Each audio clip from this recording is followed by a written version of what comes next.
Back in the days of TV shows like My Three Sons, The Brady Bunch, and Bewitched,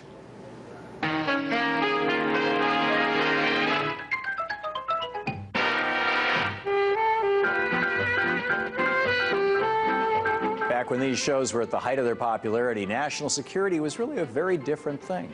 National security and spying were important, but so too was protecting our basic rights and liberties. Senator Obama would have actually fit perfectly in that era. During his time in the U.S. Senate, Senator Obama repeatedly stood up for our liberties and freedoms in the face of an ever-growing national security complex. As Senator Rand Paul pointed out in an op-ed in The Guardian last week, in 2007, then-Senator Obama teamed up with then-Senator Chris Dodd in threatening to filibuster the Foreign Intelligence Surveillance Act, FISA. At the time, Senator Obama opposed provisions in FISA that would have granted immunity to telecom companies who shared private client information with the government without proper due process. In 2007, Senator Obama's office released a statement saying that granting such immunity undermines the constitutional protections Americans trust the Congress to protect. Senator Obama supports a filibuster of this bill. And in 2008, during his presidential campaign, then Senator Obama spoke out against the invasions of our privacy rights in the name of national security. I will provide our intelligence and law enforcement agencies with the tools they need to track and take out the terrorists without undermining our Constitution and our freedom. That means no more illegal wiretapping of American citizens. No more national security letters to spy on citizens who are not suspected of a crime. No more tracking citizens who do nothing more than protest a misguided war. No more ignoring the law when it is inconvenient. That is not who we are. And it's not what is necessary to defeat the terrorists. Fast forward 5 years, and the now President Obama appears to be a shell of his former self. The man who once said that the intelligence community could do its job without trampling on the rights of American citizens now believes that modest encroachments on privacy are just fine.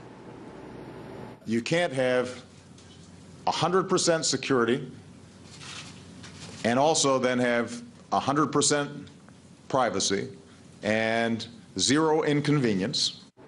Slowly but surely, President Obama has expanded national security during his time in office to a point where we're left asking just how much bigger could it get? How out of control has our national security addiction become? All in the name of saving fewer American lives than the number of people who slip and die in bathtubs every year? Connor Friedersdorf over at The Atlantic has put together a great piece talking about the powers that Bush and Obama are now leaving to future presidents if we do nothing to change the system as it is today. And those powers are very, very scary. His list is impressive and frightening.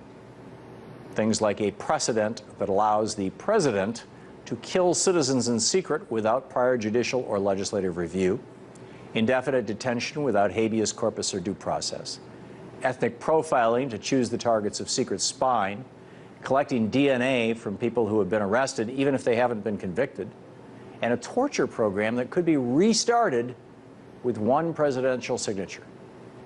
When it comes to indefinite detention, there's a section of the Patriot Act that allows for the indefinite detention, forever, of any illegal alien who the Attorney General of the United States believes may cause a terrorist act.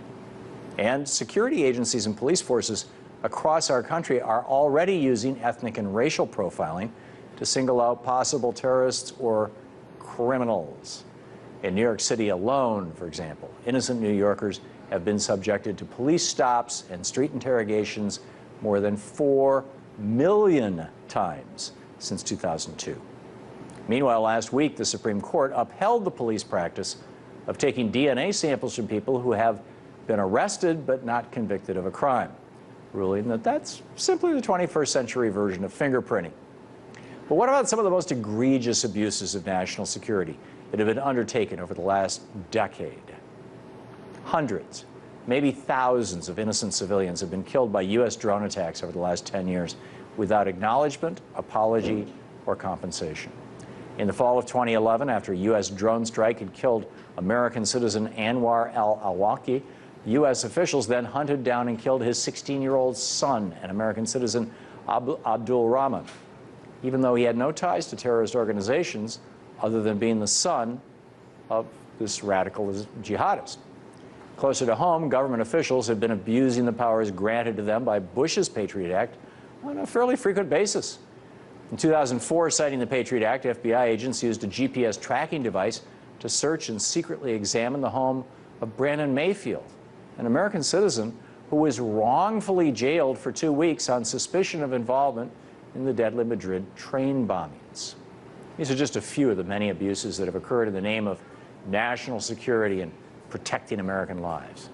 Thanks to the privatization of the national security state, which began with Reagan and has continued in every administration since, the Senator Obama, who stood up for civil liberties and freedoms in an age of increased national security interest, has been replaced by a President Obama who views modest intrusions on our privacy rights as just fine, even when done by for-profit companies answerable only to their stockholders.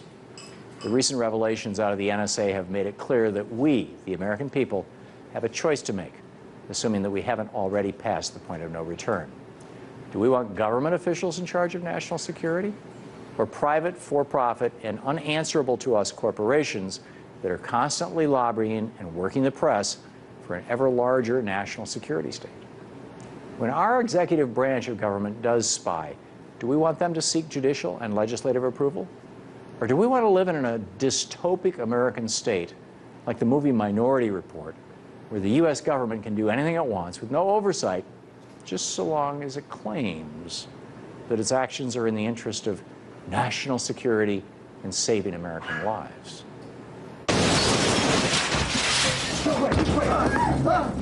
Look at me. Positive for Howard Marks. I'm placing you under arrest for the future murder of Sarah Marks and Donald Dubin that was take place today, April 22nd, at 0800 hours and 4 minutes. No.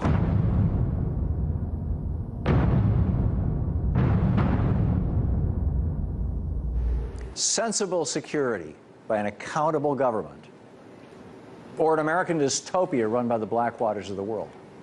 Hopefully, it's not too late for us to choose.